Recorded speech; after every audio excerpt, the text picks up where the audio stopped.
मैं doctor R कोचे, assistant professor, government Nehru PG college. आज हम व्यापार चक्र के संबंध में डिस्कस करेंगे।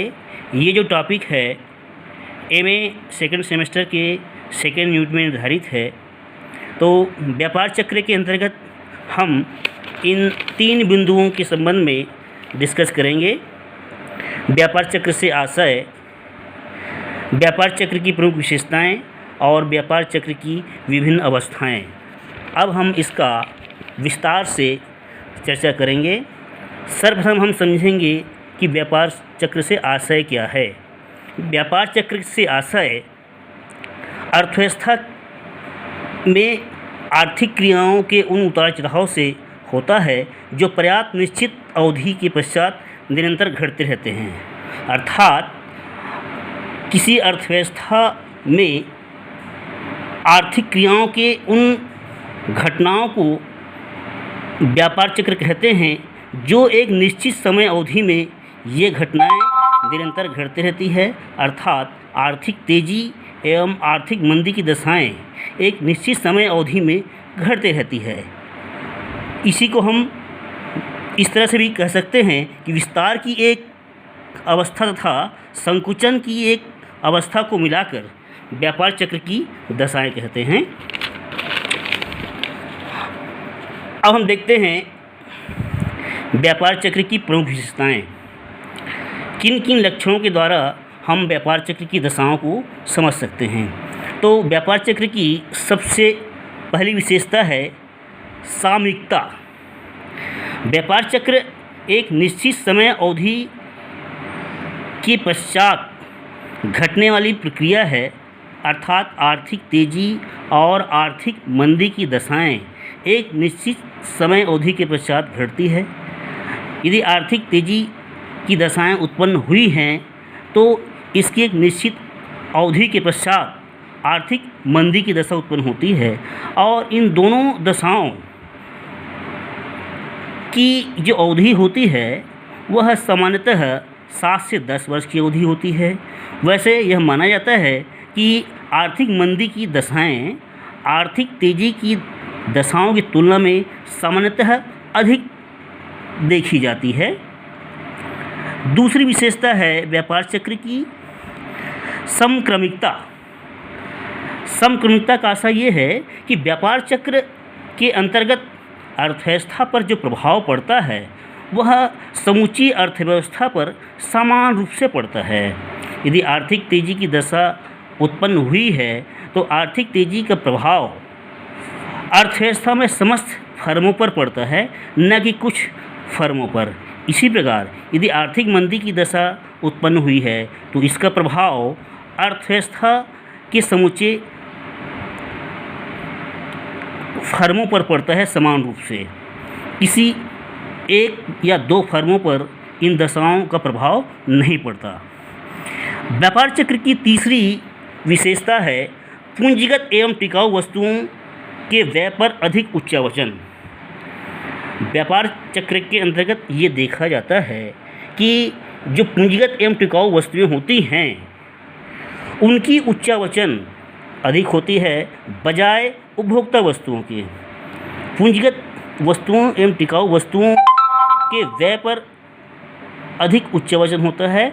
अत्यधिक मात्रा में आर्थिक तेजी या आर्थिक मंदी की दशाएं उत्पन्न होती है, जबकि उपभोग वस्तुओं के संबंध में यह उच्चावचन अपेक्षाकृत कम देखी जाती है। व्यापार चक्र की अगली विशेषता है कृषि वस्तुओं की कीमतें अधिक लचीली होती है। व्यापार चक्र में प्रायः देखा जाता है कि जो कृषि वस्तुएं होती हैं, कृषि जिन्स होते हैं, उनकी कीमतें अधिक लोचदार होती है, अधिक परिवर्तनशील होती हैं बजाय अन्य वस्तुओं की। इस प्रकार व्यापार चक्र की अगली विशेषता है लाभ से प्राप्त आय में अधिक उच्चावचन देखी जाती है। लाभ से प्राप्त आय में अधिक उच्चावचन अन्य स्रोतों से प्राप्त आय की तुलना में अधिक होती है। अब हम व्यापार चक्र की अवस्थाओं को विभिन्न बिंदुओं के आधार पर चर्चा करेंगे। व्यापार चक्र की सबसे पहली अवस्था होती है अवसाद अथवा मंदी की। जब अर्थव्यवस्था मंदी की दशाओं में होती है तो इन दशाओं में वस्तुओं की मांग में कमी होती है। वस्तुओं की मांग में कमी होने से वस्तुओं के मूल्यों में कमी होती है। वस्तुओं के मूल्यों में कमी होने से जो व्यापारी हैं, व्यवसायी हैं, उनको हानि होती है और उनको हानि होने से अर्थात व्यवसायियों को हानि होने से बैंकों में ऋणों की जो अदायगी है वह नहीं हो पाती है। क्योंकि व्यवसायियों को हानि होती है इसलिए व्यापारियों द्वारा लिए जाने ऋण का भुगतान नहीं हो पाता है। इसी प्रकार बहुत से जो व्यवसायी या उपक्रम होते हैं उनका बंद होना या उनके द्वारा उत्पादन होना कम हो जाता है। इस प्रकार जो मंदी की दशाएं होती हैं उसमें बेरोजगारी का बढ़ना स्वाभाविक होता है।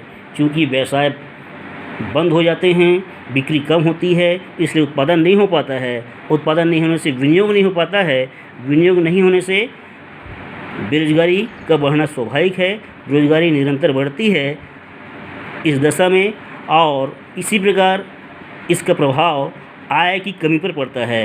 बेरोजगारी बढ़ने से आय में कमी होती है और इस तरह आय में कमी होने से वस्तुओं एवं सेवाओं की मांग में भी कमी होती है और इस प्रकार यह अवस्थाएं चक्र के रूप में संचालित होती रहती है। अब हम देखते हैं व्यापार चक्र की अगली अवस्था, पुनरुत्थान की अवस्था, रिकवरी का स्टेज। इस अवस्था में अर्थव्यवस्था में गतिशीलता आती है। विनियोग में लगातार निरंतर वृद्धि होते हैं और विनियोग में वृद्धि होने से उत्पादन में भी लगातार वृद्धि होती है। उत्पादन में वृद्धि होने से रोजगार तथा आय में निरंतर वृद्धि होती है।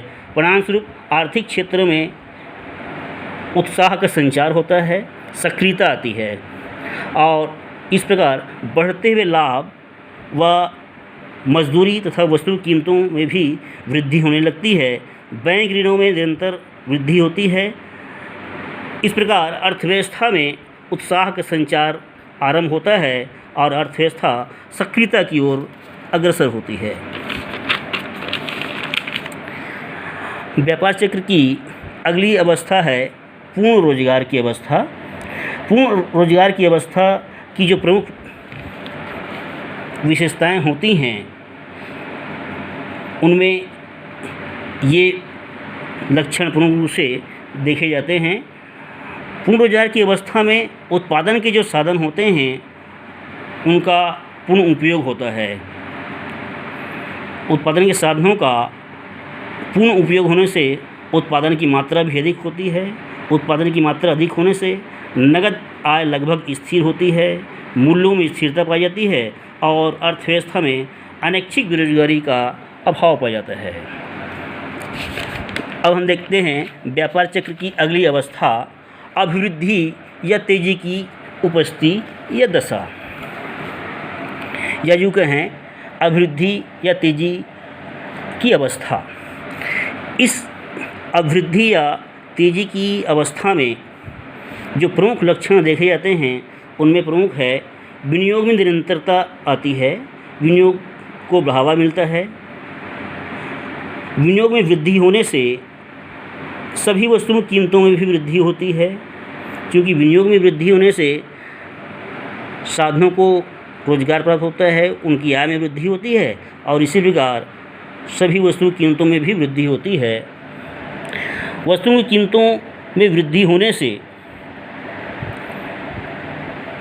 साधनों की मांग बढ़ती है, साधनों की मांग बढ़ने से साधनों को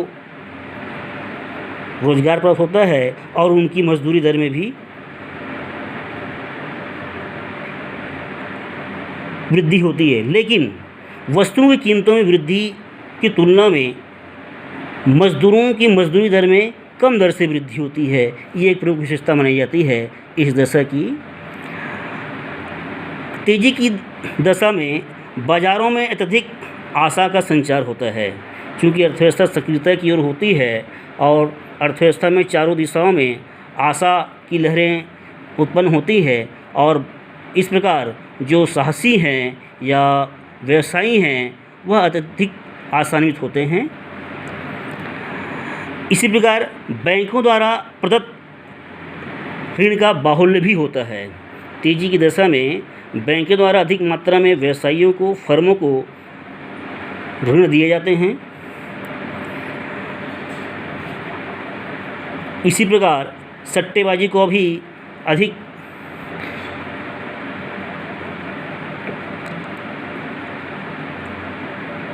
संचार होता है, सट्टेबाजी की सक्रियता बढ़ती है और अंत में अभिवृद्धि या तेजी की दशा का एक प्रमुख लक्षण श्रम संघों की कार्यवाही का विस्तार भी होता है। श्रम संघों में एकजुटता आती है और वह अपनी मांगों को स्वीकार करने के लिए फर्मों के ऊपर या उत्पादकों के ऊपर दबाव डालते हैं।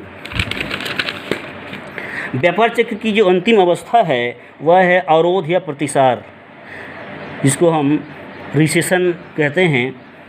अवसाद या प्रतिसार की जो विशेषताएं देखी गई हैं उनमें प्रमुख रूप से है व्यवसाय इस प्रतिसार की दशा में घटने लगता है, क्योंकि अभिवृद्धि या तेजी की दशा के पश्चात बैंकों द्वारा बहुत अधिक मात्रा में लोन देना या ऋण देना संभव नहीं हो पाता है। उनकी एक निश्चित सीमा होती है, इसलिए ऋणों का देना बैंकों द्वारा कम कर दिया जाता है, व्यवसाय घटने लगता है और इस प्रकार उत्पादन, आय, विनियोग एवं रोजगार में कमी होती है। उत्पादन, आय, विनियोग एवं रोजगार में कमी से व्यवसायी क्षेत्रों में निराशा की भावना उत्पन्न होती है। निराशा की भावना उत्पन्न होने के साथ ही वस्तुओं की कीमतें, श्रमिकों की मजदूरी तथा लागतों में भी कमी आने लगती है। बैंकों द्वारा ऋण की कठोर शर्तें लगा दी जाती है और इस प्रकार बैंकों द्वारा बहुत कम मात्रा में व्यवसायियों, फर्मों को ऋण दिया जाता है। बैंकों द्वारा दिए जाने ऋण में कमी आती है। इस प्रकार अवरोध या प्रतिसार की दशा बहुत ही निराशाजनक होती है अर्थव्यवस्था के लिए। अब हम इस व्यापार चक्र की अवस्था को रेखा चित्र के माध्यम से स्पष्ट करने का प्रयास करेंगे।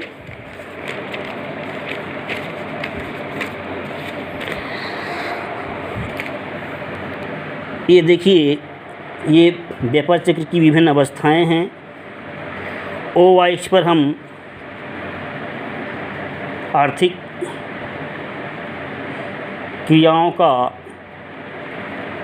स्तर को प्रदर्शित करते हैं। यहाँ पर डायग्राम में स्पष्ट है कि ये तेज़ी की अवस्था है, बूम की अवस्था है और इसके पश्चात अवरोध की अवस्था आती है, रिसेशन की अवस्था आती है। रिसेशन की अवस्था के पश्चात अवसाद की अवस्था आती है जो साम्य स्तर से नीचे है।